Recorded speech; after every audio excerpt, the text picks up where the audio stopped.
Hey YouTube, Your Toomey here, and this, what you're seeing right now, is our regulation size kickball field on our property here. See, right here is our property, and right behind me is where the rest of Lee Summit is. Yeah, we've got quite a place right here. I've showed you other parts of the property too. So anyway, this blog is about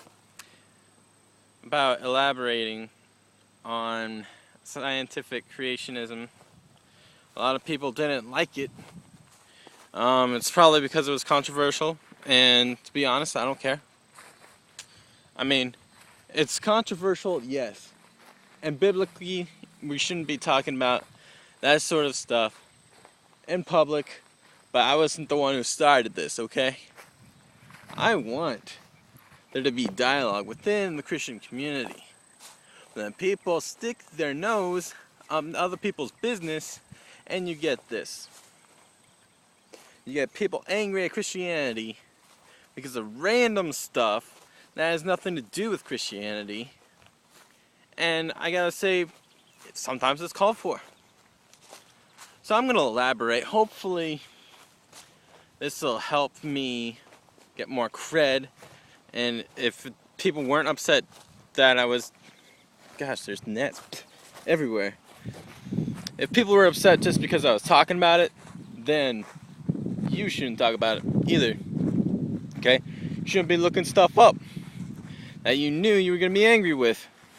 Alright? Anyway, I want to elaborate science and its part in Christianity and why science is crucial for Christianity. I mean, during the Dark Ages in Europe, after Rome fell, Christianity was the source of education for the Europeans. Without Christianity, Europe would have had a total downfall. Okay? We would have lost all that information, all those records. We would have become illiterate, except for Christianity, which had people being taught how to read the Bible and to read scientific texts, to create research for things, and that the church, even during the time of Darwin, was the main funder of research in science. It is very important that Christians understand the sciences. I personally believe that being a scientist is one of the most holy things you can do in life. Because when you become a scientist, you get to know the personality of God himself.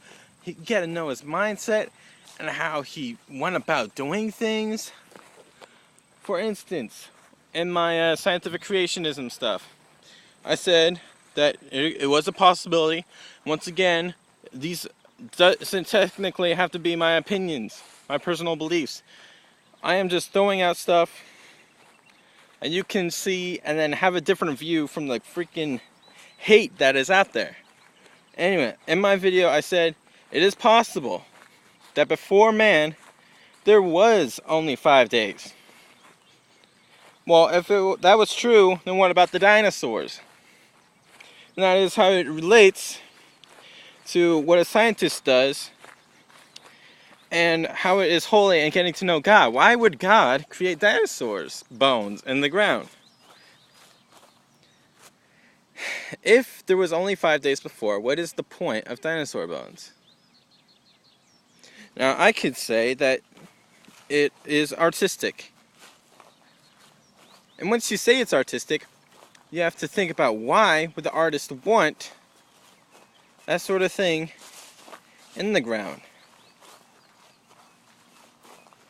And so you get to think about the personality of God himself. Maybe God put it in the ground to show what he loves about the universe.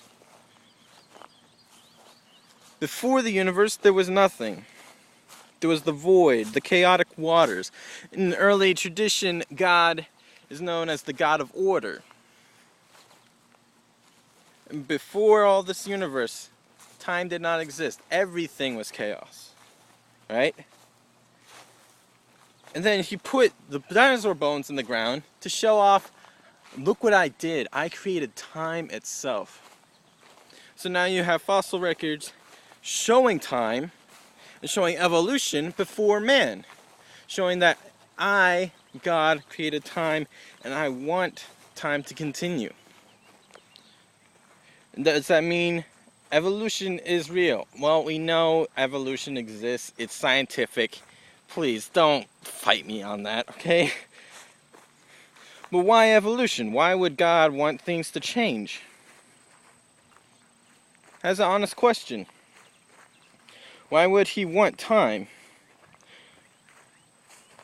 Maybe it's for the better. Why not have it as the best in the first place? Maybe it's to show that even if you start off as good, through time you can always endeavor to do better. You get to know through science the personality of God, what he thinks like. And that is just amazing. There's certainly many different reasons why time is portrayed over distance. The distance, the journey, the history of man. Change. It's something that he likes. We might like the color green, but God, he looks over the distance, the timeline, and he likes the color of time. And that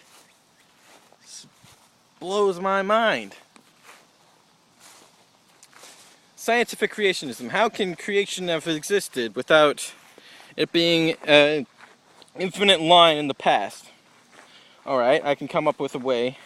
For this universe was created. Back when I was doing inventions, I came up with how things were made. So, if I was to create a universe, this is how I would do it. Alright? I would take a sphere and have light energy being pushed into the sphere and then being gathered up in a framework inside the sphere and compress the photonic energy. Light is composed of photon particles, which are packets of energy, known as photons, photon particles. That is what you see in light. That is what light beams are. And then you compose all this energy, and you compact it, and you compact it so much, you keep on putting energy into the system to the point that it's so compressed that you create the quantum mechanics. And you have this rhythm. Everything in this universe, as I told you about in an earlier episode with atheist anti-creationism, everything we know can be deducted back down to energy. So if I was to create a universe, I would have a sphere, I would put energy into it in the form of light. And if you look at Genesis, it says that before the light there was the darkness, and God created the light. And if there was a framework, that means there would be parts that were light, and the parts would be dark. If you name the parts that was light, day, and parts that was dark, night. And the chaotic waters, chaos, be in there. And then he formed night and day and the world and everything.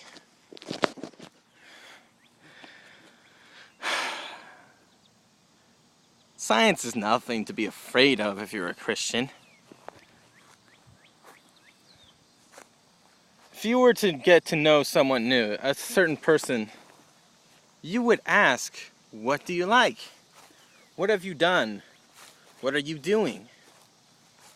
And that is exactly what a scientist does. What have you done? What are you doing? What will happen? And that, I believe, is just mind-blowing. This has been your Toomey. Hope you enjoyed it.